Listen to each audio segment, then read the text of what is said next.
Hello everyone, this is Nirmal here for Technique, and this is the camera review of the Yuphoria. So this is the brand new device under the U branding.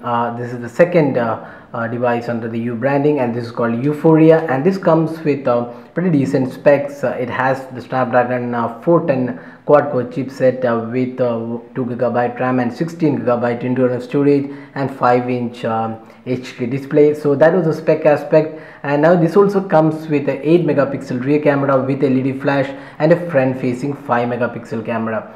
So the camera wise, this device is almost similar to the competitors like the Lenovo A6000 Plus and also the Redmi 2. Both have 8 megapixel rear camera and a front 2 megapixel camera. So now let's test out the camera interface and also see how good the camera is when compared to the competition. So this is the camera interface of the Yuphoria, and you can see the interface is very similar to what we saw on the Eureka. So with CM12, the Lollipop update, nothing's changed, and you can see the options to switch to front facing camera, the flash, and then you have additional options for exposure, white balance, location and others, and then you have the additional settings to select the quality and size, and also other options like face detection, continuous picture, ISO, exposure, anti-banding, and etc. So if you go to the video, again you have the full HD video recording, there is HD, and it goes way down to QSAF, and then you also have slow motion videos that's available only for HD. Then you can also record a time-lapse video. And now moving on to the general options, so you can see you can make the power button to take photos, volume button to zoom in, then left controls for left-handed use, then bright screen, that means bright screen to maximize the camera when it is active. So what it does is, if you turn this on, if you turn on the camera, the screen goes bright. So that's the option. So it's fairly feature rich camera with a pretty good amount of features included, and you also have additional controls for exposure. Then there is other scene modes available. So that's the camera interface. Now another good thing about the camera is that you can just swipe up and down to change the mode. So now it's auto mode, then you have HDR, action mode, night mode, steady photo, mono, sepia, and other options are included. So that's the camera interface, and on the right side you have the option to record videos, take photos, and also select the option to take panorama images. So that was the camera interface. So all in all, the interface is similar to what we saw on the Eureka. Nothing's changed here. Now let's get started with the camera sample. So let's first have a look at the daylight shots. So here are the daylight shots taken with the Yuphoria. So you can see from the daylight shot there is pretty good amount of detail included, and the colors look pretty good as well. So overall clarity also is pretty good, but what is not that good on this device is the consistency of photos. So many times the exposure levels are not really that great. Sometimes it overexposes the image. So you can see here this is pretty good. So here you can see it's overexposed, and the clarity is not that good when compared to this photo. So the exposure is not really consistent on this device, and sometimes the images are overexposed. Say for example, I will show you another shot. So you can see here this is again overexposed.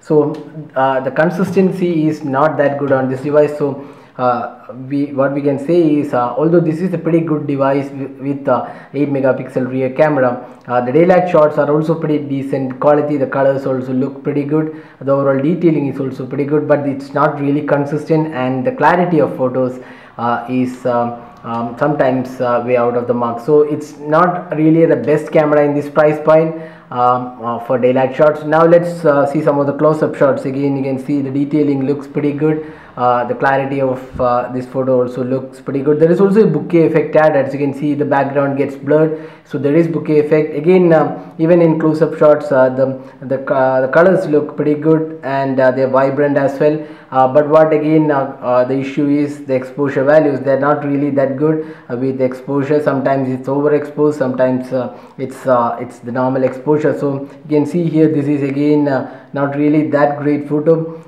Exposure levels are not that good, so that's one issue with this device. So it's not really consistent with regards to the quality of photos. But having said that, this is definitely a pretty decent camera if you are looking for some casual photos and not really bothered about accurate colors or exposure values, but it's still a decent camera in this price point. Now moving to the low light images. So here are some of the low light samples.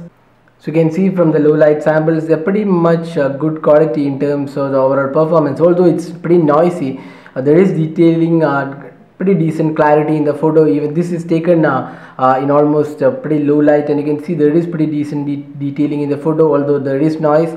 And with artificial lighting, it's kind of blurry at times. You can see this photo which is taken outside with a pretty good amount of artificial lighting, and it's kind of blurry at times. And it does produce pretty decent shots. Again, you can see this is taken, and the clarity looks pretty okay. Although there is noise, they're kept to minimal level in good artificial lighting condition. But with pretty very low light, the images are extremely noisy, and you can see this image is extremely noisy. So that's not really suited for extreme low light. That's understandable because this is a budget smartphone and not really a high-end device, so we can expect some decent quality low light images. So here are some of the sample images taken in low light and also with flash. With flash, one thing we noticed was that the flash does give an yellowish tint. So you can see this is an yellowish tint added to the photo when using the flash. So flash quality was not really that great, and the colors do change when you're using the flash, and not really the best flash on a budget smartphone. So that was the daylight as well as low light images. So all in all, what we can say is this device is pretty decent camera, but it does not beat the Redmi 2 in terms of the overall performance. The Redmi 2 was one really great camera in this price point, which had really great colors and almost accurate colors. So that was the benchmark for the budget category. And now this camera does not really beat the Redmi 2 in terms of the overall performance. What we can say that this camera is almost similar to the Lenovo A6000 Plus, which also has an 8 megapixel rear camera, but it was again not the best. So this is in league to the A6000 Plus, but it does not beat the Redmi 2 in terms of the overall performance.